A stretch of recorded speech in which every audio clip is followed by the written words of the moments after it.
자, 브랜드 관리 3주차 3교시 수업 시작하겠습니다. 지난 시간에 브랜드 자산과 브랜드 개성에 대해서까지 설명을 드렸죠. 브랜드 자산이라는 거는 아무튼 브랜드에 관련된 전체의 총 집합체를 얘기하는 거 했고, 브랜드 개성이라는 거는 뭔가 소비자에게 강력한 수단, 소비자에게 선택을 할 수 있도록 제시해주는 강력한 수단이라고 그랬어요. 그렇다면 여러분들이 가지고 있는 회사에 아니면 여러분들이 운영하는 그런 제품이나 서비스에 어떤 거를 소비자들에게 권할 것이냐, 브랜드 개성을 어떻게 할 것이냐.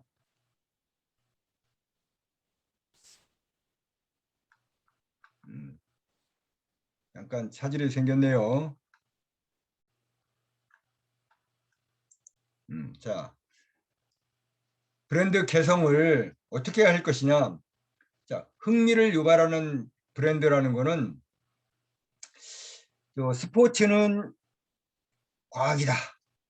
침대는 가구가 아닙니다. 뭐 이런 말도 있지만 이와 같이 신발을 좀 독특하게 이렇게 만들어서 야, 우리는 이 신발 속에 이런 첨단 기능을 가지고 있는 거야. 그래?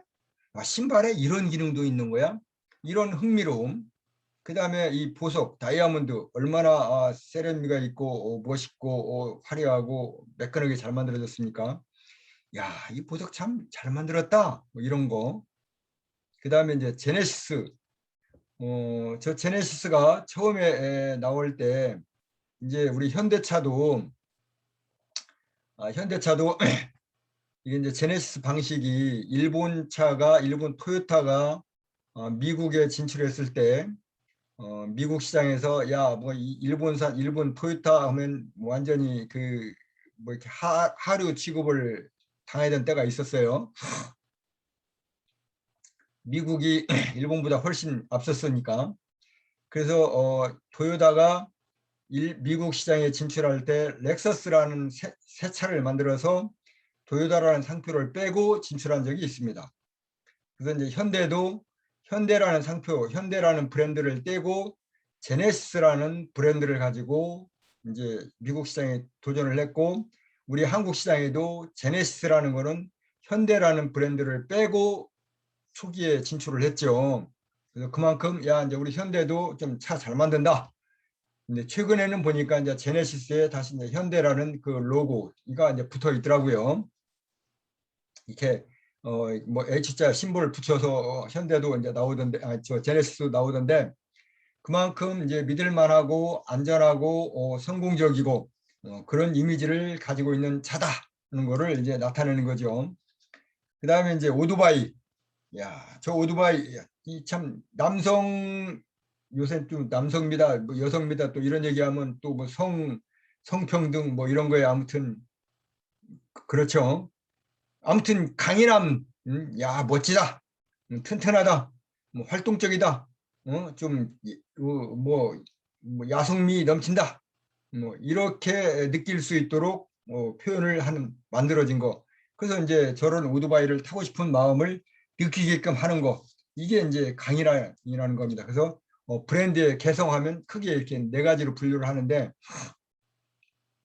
여러분들이 회사에서, 여러분들이 가게에서 재화와 서비스를 소비자들에게 판매할 때, 우리 상품은 어떤 면을 강조를 해서 어떤 브랜드 개성을 가지고 소비자들에게 어필을 할까, 이런 걸 한번 고민을 해보시면 좋을 것 같습니다. 그다음에 이제 그 중에서 제일 저기한 게 이제 브랜드 명칭이거든요. 이제 브랜드 명칭인데, 브랜드 명칭은 그러면 이 브랜드 네임 어떻게 해야 되느냐. 발음하기 쉬워야 되고 인식하기 쉬워야 되고, 너무 어려우면 좀 그렇죠. 그다음에 간결해야 되고 차별적이고 독특해야 되고 제품을 나타낼 수 있어야 되고, 이렇게 많은 저 브랜드명의 특징이 있습니다. 그럼 이런 특징을 다 소화하려면 가능하겠습니까? 불가능하겠습니까? 불가능할 수도 있고 가능할 수도 있겠죠. 그래서 이 중에 핵심적인 요소, 우리 브랜드 명예 네임에 대해서는 이런 거를 좀 두고 하자. 그렇게 몇 가지를 선정해서 자기 이 브랜드에 선정을 하시면 되겠습니다. 특히 마지막 부분에 보면 다른 나라 언어로도 번역될 수 있어야 되고 다른 나라의 언어 다른 나라에서 지난 시간에 중국 제품 예를 들었죠. 또 우리나라 젓가락이라는 거를 예를 들어드렸죠. 이렇게 발음하기 쉬울 때 쉽게 또 다른 나라 언어로 번역되었을 때 듣기 좋고 이미지가 좋게 인상을 받을 수 있도록 또 법적으로 보호를 받을 수 있어야 되겠죠. 이렇게 브랜드 명칭을 붙여야 된다는 얘기입니다. 자, 이거는 브랜드하고는 조금 관련이 없지만 그래 이 그림을 봤을 때 이 이미지를 딱 봤을 때 이거 뭐구나 하는 것이 떠오르게 만들어져야 된다는 얘기죠. 그래서 이거는 여러분들이 아마 그 왼쪽 사진은 2차 세계대전 때 미군이 일본이 지배하고 있는 일본이 점령했던 섬을 탈환할 때의 장면이고 이 오른쪽은 이 사진은 많이 봤을 겁니다. 빙산의 일부 하는데 요거 설명을 드렸었죠. 저 뭐 위에 빙산은 어디서 찍고 아래 빙산은 어디서 찍고 하늘은 어디서 찍고 이렇게 합성을 했다는 거. 그랬을 때 이것이 나타내는 이미지가 뭐다 이렇게 탁 느낄 수 있도록 키워야 된다. 그것이 바로 뭐다? 포지셔닝이다. 그래서 여러분들이 가지고 있는 회사의 재화와 용역, 제품과 서비스를 어떻게 소비자들에게 포지셔닝 시킬 것이냐, 또 개성 있게 나타내 줄 것이냐, 그거를 가지고 이렇게 내 상품을, 내 회사를 홍보를 하면, 광고를 하면 좋다는 말씀입니다. 자, 여기까지 해서 브랜드 이해라는 과목을 정리를 하고요. 이제 여러분들에게 이 브랜드 집다라는 이 책을 가지고 뭐라 그럴까 어떻게 브랜드 네임을 하는지 그 다음에 브랜드 네임을 할 때 주의사항은 뭔지 실습을 한번 해보려고 구성을 했는데요. 여러분과 같이 직접 대면으로 실습은 못하기 때문에 제가 여러분들과 실습을 할 수 있는 스타일로 이렇게 PPT로 만들었습니다. 여러분들이 브랜드에 관심 있는 분은 이 책을 한번 사보시면 제가 뭐 책장사 같은데 그런 건 아니고요. 책을 사보시면 아하 이 브랜드 네임을 이렇게 하는 거구나 하는 걸 이해할 수 있고요. 그 다음에 이제 이 책도 브랜드 네임이라는 책인데 보니까 뭐 나름대로 뭐라 할까 브랜드 네임에 대한 자세한 설명이 잘 되어 있습니다. 혹시 지금 그 기업을 하시는 아니면 회사를 운영하시는 자기 사업을 하시는 분은 이런 거를 한번 참고를 하시면 좋겠고요. 자, 그래서 일단은 여기 나와 있는 브랜드 짓다라는 걸 가지고 한번 보도록 하겠습니다.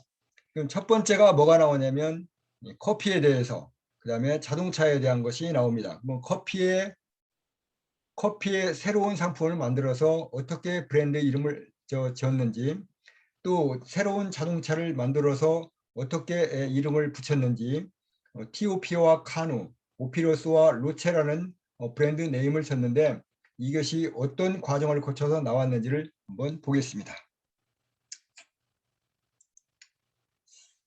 자, 여러분들이 커피 많이 아시죠? 대한민국 사람들이 커피를 한국 1년간에 저만큼 마신다고 합니다. 뭐 일십, 백, 천만 뭐 얼마인지 잘 뭐 계산도 안 되는데 아무튼 엄청 많이 마시죠. 이거는 이제 뭐 요새는 또 커피도 뭐 커피 학해서 뭐 하나의 커피학으로 나오더라고요.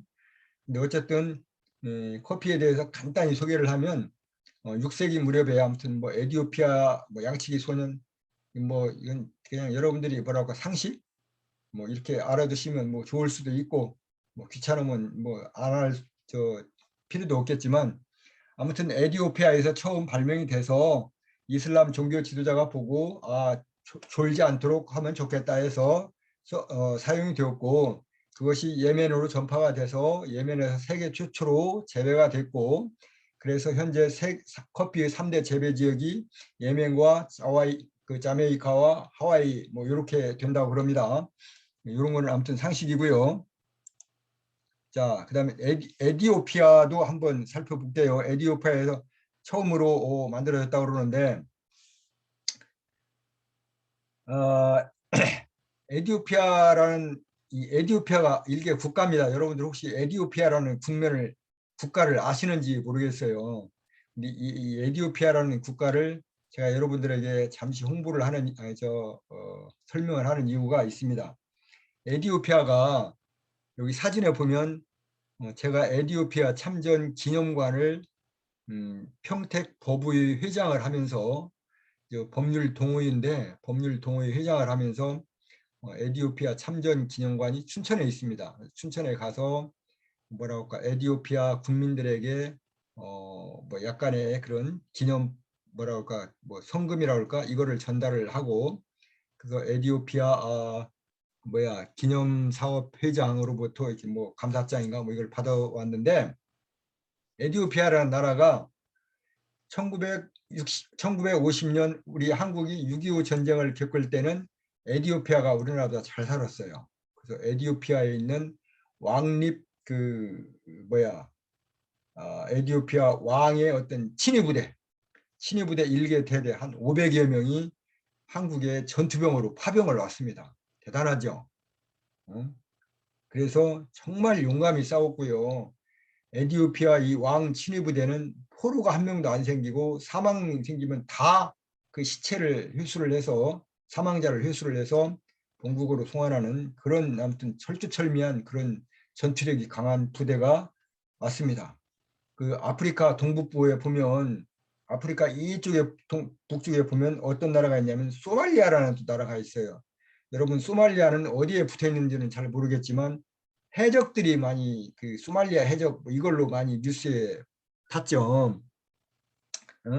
그래서 아무튼 에디오피아라는 나라가 우리 한반도보다는 5배 정도 큰데 인구는 한 1억 정도 된다고 그래요. 이런 왕이 친위 부대가 한국에 왔었는데 그 뒤에는 어찌어찌해서 공산화가 됐죠. 그래가지고 우리 한국에 파병된 그 친위 부대 용사들이 전부 뭐라 그럴까 숙청당했다고 그럴까 아무튼 이런 불이익을 당한 경우가 많죠. 불이익을 당했습니다. 그래서 그 뒤에 한국이 어느 정도 이렇게 살기 좋아져서 다시 수교를 맺고 해가지고 최근에 이 코로나가 발병이 되니까 에디오피아에 있는 우리 한국군 참전용사에게 마스크라도 전달을 하자 해서 이렇게 마스크도 전달한 그런 사례가 있습니다. 어쨌든 이 에디오피아라는 곳에서 커피가 처음 생겼다. 또 이 에디오피아를 또 이렇게 제가 설명한 이유도 있지만, 그다음 그러니까 이제 6.25 참전국이기도 하고 제가 여기도 방문도 했고 커피와 관련도 되고 그래서 에디오피아를 설명을 드렸습니다. 자, 그다음에 이제 그래서 커피 브랜드는 이제 그럼 언제부터 나왔느냐? 이게 이제 커피가 유럽으로 뭐 1600년경에 뭐 전파가 됐고 미국으로는 독립전쟁 이후에 전파가 됐다고 합니다. 그다음에 한국은 언제 왔느냐? 한국에 이제 뭐 고대 문헌을 찾아보니까 1898년에 고종이 뭐 커피를 이렇게 하사를 했다 하는 기록이 있다고 그래요. 근데 어쨌든 한국에서 제가 커피를 경험한 거는 대학을 다닐 때 제가 7, 8학번이니까 78년도에 대학을 갔죠. 그 78년도에 대학을 가니까 이제 처음으로 어디를 갔겠습니까? 미성년자가 못 가는 곳을 가보자 했는데 이제 그게 다방이죠. 그 다방에 가면 아침에 모닝커피라는 걸 줬습니다. 모닝커피는 뭐냐면 커피에 그 쌍화차처럼 해서 그 안에 달걀 노른자 하나 띄워줘 가지고 아침 대용으로 먹는 뭐 이렇게 나왔고요. 그다음에 이제 오스트리아에서 뭐 비엔나 커피, 뜨거운 커피에다가 뭐 생크림을 얹어서 이렇게 주는 아무튼 그런 커피. 그다음에 이제 그 이후에 뭐 봉지 커피가 나오고 삼박자 커피가 나오고 뭐 다방 커피 뭐 이런 것들이 유행했지 않습니까?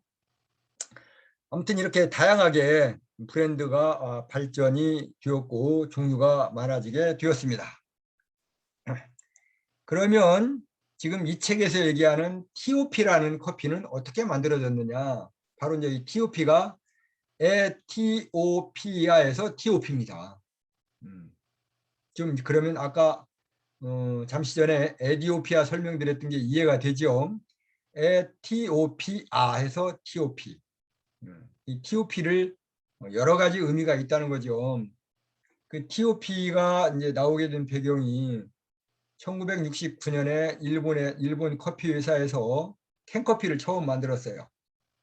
그래서 우리나라에서도 맥스웰 하우스, 동서식품에서 맥스웰 하우스, 롯데칠성에서 레스비라는 캔커피를 만들었죠. 그다가 이제 다른 커피를 하나 동서식품에서 다른 걸 한번 만들어 보자 해서 만든 것이 뭐냐면 TOP라는 커피를 만든 겁니다. 그러면 이 저는 뭐 그 커피 맛을 잘 모르고 지금은 건강상 아니 제 개인적인 그런 어떤 건강 관리상 커피를 마시지 않기 때문에 커피의 맛을 잘 모르는데요. 이 TOP라는 브랜드명을 만들기까지는 이런 과정이 있었습니다. 커피의 첫째 맛은 강한 맛이 나고 중간쯤은 약간 부드러운 맛이 있고 끝맛은 약간 아련한 여운이 남는 맛을 가진 커피가 바로 뭐다? TOP라는 거죠. 그 다음에 TOP는 음성학적으로 보면 T, 이 강한 음이 나고 그다음에 O, 부드러운 음절이 되고 P에서 약간 여운이 남는 음절이다. 그래서 이 브랜드 네임, 이 이름을 만들 때는 이렇게 음성학과 그다음에 뭐과 이 뭐야 그 제품의 속성과 이런 것과도 연관이 되게끔 이렇게 만드는 거죠. 그다음에 또 거기에 추가적으로 이런 의미까지 부여해서 에티오피아에서 처음으로 커피를 만들었기 때문에 에티오피아의 에자와 아자를 빼고 TOP 해가지고 이 TOP를 만들어서 TOP는 또 어떻게 테스트 오브 패션 해가지고 그 뭐야 나중에는 또 오리지널 패션 오브 커피 해가지고 아무튼 커피의 뭐 그 가장 뭐 원초적인 맛, 진한 맛, 커피의 뭐 최고의 맛, 뭐 이런 뜻이겠죠. 이렇게 TOP라는 용어를 쓰는 것, 이렇게 용어를 브랜드 네임을 만들었다는 겁니다.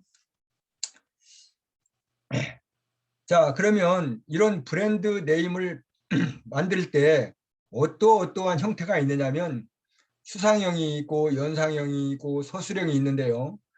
추상형은 우리 갤럭시처럼 또 이렇게 TOP처럼 야, TOP가 뭐지? 갤럭시가 뭐지? 이 잘 이해가 안 가는데 갤럭시는 스마트폰이고 TOP는 커피다. 이렇게 만들기 위해서는 브랜드명으로 홍보를 많이 해야 되겠죠. 사람들이 잘 모르니까. 그래서 홍보 비용이 많이 들고 대기업에서 들어가고 방금 전에 제가 설명드렸다시피 TOP라는 거는 에티오피아에서 이렇고 뭐 강한 음절이 어떻고 첫 음절이 어떻고 첫 맛이 어떻고 이런 스토리가 있는 거예요. 그래서 이렇게 하려면 홍보비가 많이 들겠죠. 이런 것 보면 추상형이라고 하고요. 연상형은 2%가 부족하다. 그럼 뭐 음료수로 마시는 음료 2%가 부족하다. 뭔가 좀 그런 연상이 되지 않습니까? 그다음에 아이폰 뭐 또 초콜릿 폰 하면 전화기인가 보구나 이렇게 연상이 되지 않습니까? 이런 거를 연상형이라고 하고요. 서술형이라는 거는 여기 방금 설명했다시피 초콜릿 폰 이거는 초콜릿과 닮은 그런 전화기야. 그다음 비타민 워러 뭐 비타 500 이런 거는 비타민이구나. 비타민을 물처럼 마시는 거구나. 이렇게 해서 광고 효과가 용이하기 때문에 이런 중소기업에서 많이 쓴다는 겁니다.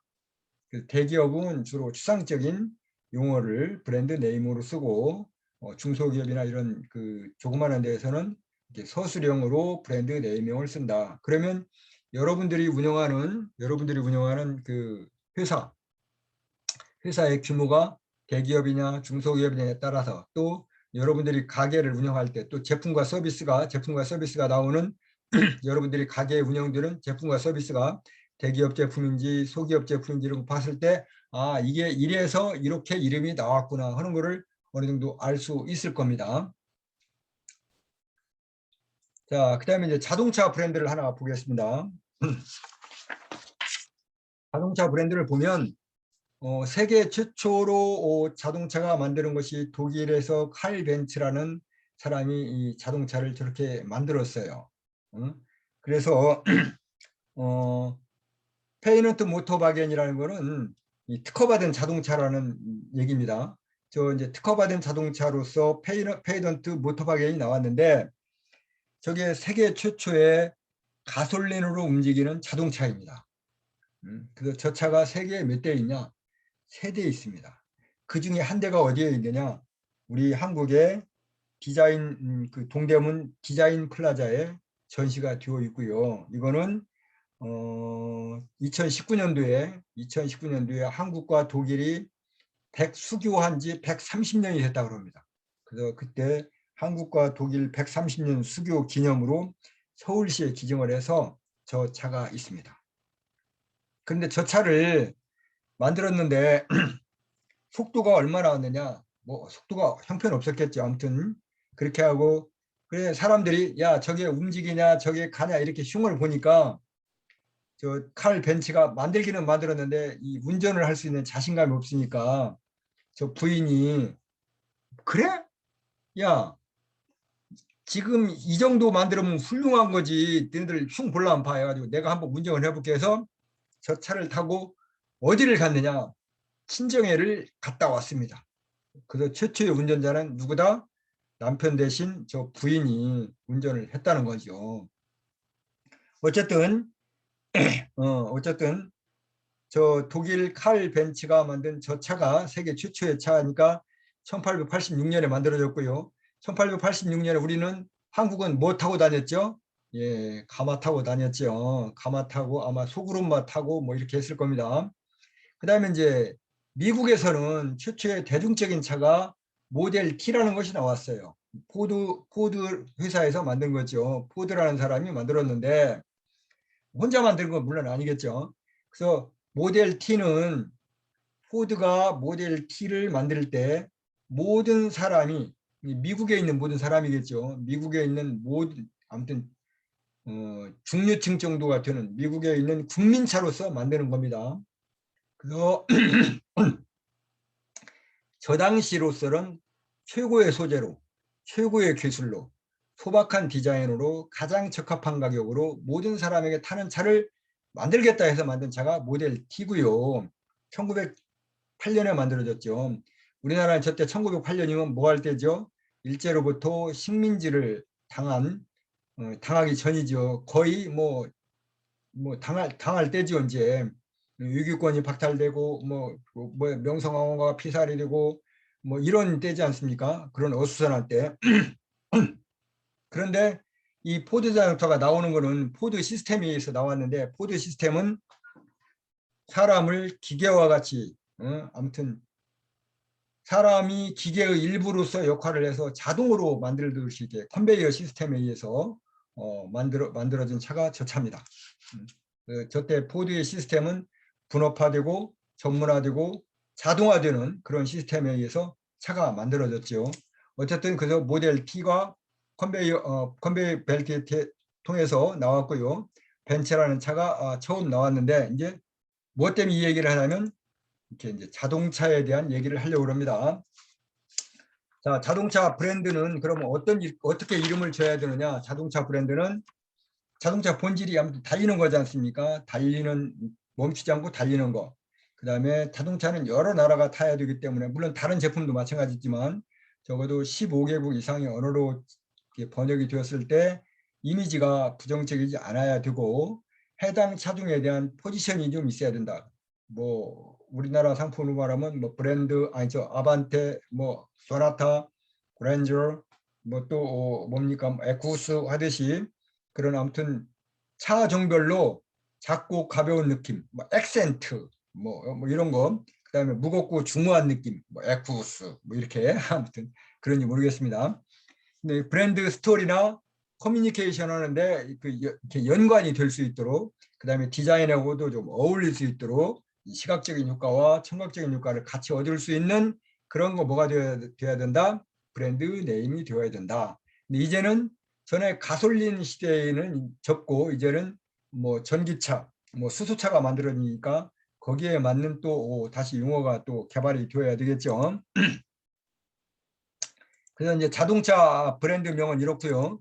그럼 이 자동차 브랜드명으로 어떤 자동차를 만들었냐면 오피러스와 로체, 알페온이라는 그 자동차 브랜드를 만들었습니다. 근데 이 자동차 브랜드 오피러스와 로체, 알페온이 어떻게 나왔냐면 오피러스는 여러분 오피러스라는 차를 보았는지는 모르겠어요. 저도 오피러스라는 차를 한번 타봤는데 오피러스라는 차를 만들면서 이렇게 만들었다고 합니다. 귀부인이 오페라를 보러 갈 때 타는 우아하게 타는 차. 이런 차를 만들 테니까 요거에 맞는 이름을 좀 붙여달라. 이래서 브랜드 네임에 대한 요청이 온 거예요. 이런 브랜드 네임 하나 지어주면 얼마를 받습니까? 뭐 조금 간다는 거는 뭐 몇백만 원도 받고 뭐 어떤 거는 몇천만 원도 받고 그렇습니다. 그래서 이제 오피러스라는 이름을 오피러스는 뭐냐면 오피러스에서 솔로몬 시대의 왕궁을 얘기를 하고 금은 보석이 나오는 지역이 오피러스라고 합니다. 그래서 여기서 이름을 따서 그 이렇게 합성을 한 거죠. 합성을 해서 오피러스라 이렇게 만들었고 이름도 좀 우아하고 좀 유성음으로써 부드럽게 나가지 않습니까? 그래서 귀부인이 오페라를 보러 갈 때 우아하게 타는 차로서의 그런 이름 뭐겠냐 해서 오피러스를 만들었고 또 로체는 야 이거는 성공하기 위하여 노력하고 도전하는 이런 젊음이 넘치는 이런 사람이 타는 차를 만들 테니까 거기에 만든 이름을 좀 붙여달라. 그래서 찾은 이름이 뭐냐? 로체라는 거죠. 그 로체는 히말리아에 로체 봉우리가 있다고 그럽니다. 그래서 이게 뭐야? 야, 그 히말리아를 올라가는 거는 이 오피러스 저 뭐야 귀부인이 오페라를 오페라를 보러 갈 때 이렇게 우아하게 하고 히말리아를 가는 건 아니지 않습니까? 응? 젊은 사람이 도전적이고 적극적이고 이런 어떤 젊음의 상징을 가진 사람이 응? 그럼 뭔가 좀 아직은 풋풋함 좀 이렇게 중후하지 않은 뭐 그런 이름과 그런 차기 때문에 그래서 로체가 딱 맞겠다 해서 이제 로체라는 이름이 붙었다고 그래요. 저런 이름을 만든 거죠. 그 다음에 이제 알페온. 알페온도 최근에 이렇게 이제 몇 대 뭐 그 이렇게 다니더라고요. 알페온은 성공한 사람이 타는 차, 성공적인 삶이 계속되는 그런 차, 이런 차를 만들 테니까 여기에 맞는 그런 뭐 네임을 하나 만들어 달라. 그래서 그러면 어떻게 이 이름을 붙일까 해서 이제 만든 것이 이제 알페온이라고 그럽니다. 알페온은 알파가 가장 빛나는 별이고 에온이 영원한 시간, 뭐 영겁을 나타내는 이런 단어라고 그럽니다. 그래서 이 두 개의 단어를 찾아가지고 알페온이라고 이렇게 연결을 시킨 거예요. 그러니까 오피러스나 알페온이나 이렇게 뭐 단어를 뭐 로마어나 프랑스어나 독일어나 뭐 한국어나 아무튼 이렇게 여러 개의 단어 중에서 이렇게 결합을 시켜서 만드는 거야. 그래서 최고의 이미지, 신비한 느낌을 주는 그런 단어로서 알페온. 야, 저 알페온의 뜻이 뭐지? 이렇게 하면 알페온이라는 단어를 찾으면 알페온이라는 단어는 없겠죠. 이 자동차의 브랜드 네임이니까. 그럼 알페온 하면 무슨 회사에서 만든 무슨 자동차 이렇게 나오겠지만 알파 가장 빛나는 별과 에온 영원한 시간 영겁을 나타. 그래서 가장 빛나는 별로서 영원한 시간을 뭐 이렇게 영원함을 기약하는 그런 차다. 이 차를 타는 사람은 뭐 성공한 사람으로서 그 성공한 뭐라 할까 저력, 기분 이것이 영원히 가는 뭐 그런 거다. 그런 뜻을 나타내는 것이 알테온이지 않습니까? 그래서 여러분들은 뭐 여러분들이 타는 차는 뭐 그럼 어떤 차인지는 모르겠지만 아무튼 뭐 굳이 그 자동차의 브랜드 네임과 연결을 시킨다면 뭐 이런 뜻을 가지고 있다 뭐 이런 겁니다. 여러분들이 이제 이 하나의 이렇게 하나하나의 어떤 브랜드 네임을 보면서 아하, 저런 뜻이 있었구나. 저런 뜻을 가지고 저렇게 만들었구나 하는 거를 여러분들이 이해를 하게 되면 여러분들이 나중에 이제 어떤 제품이나 서비스를 만들면 이렇게 브랜드 네임을 붙여야 되겠구나 하는 거를 알게 되겠죠. 또 그렇게 해야 되고요. 그래서 앞으로 이 브랜드 관리 시간에는 제가 매 수업 시간마다 한 두 개의 테마씩 가지고 여러분들에게 새로운 거를 소개를 하겠습니다. 자, 그러면 다음 주에는 뭘 할 거냐? 이제 브랜드 포지셔닝에 대해서 할 거예요. 브랜드 포지셔닝에 대한 기본 개념을 이해를 하고 포지셔닝을 어떻게 하는지 절차를 숙지를 하고 포지셔닝의 어떤 접근 방법을 그다음에 포지션의 어떤 속성, 사용 상황, 경쟁 제품 어떤 제품 등의 측면에서 이해, 그다음에 포지셔닝 맵이 또 있어요. 지도가 이렇게 있는데 그런 포지셔닝 맵, 그다음에 이걸 전략적으로 어떻게 응용하는지 이런 것에 대해서 이해를 하고 방금 그 커피와 자동차 브랜드 네임에 대해서 그 설명을 드렸다시피 브랜드 짓다라는 이 교재로 그래서 여러분들에게 이 교재를 제가 추천을 드린 겁니다. 브랜드 짓다라는 교재에 나온 다음 시간에는 아마 뭐가 있냐면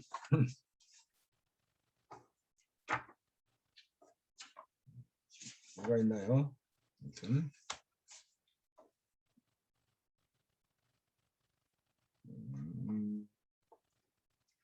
순서가 또 갑자기 찾으려니까 안 나오네. 여기 있네.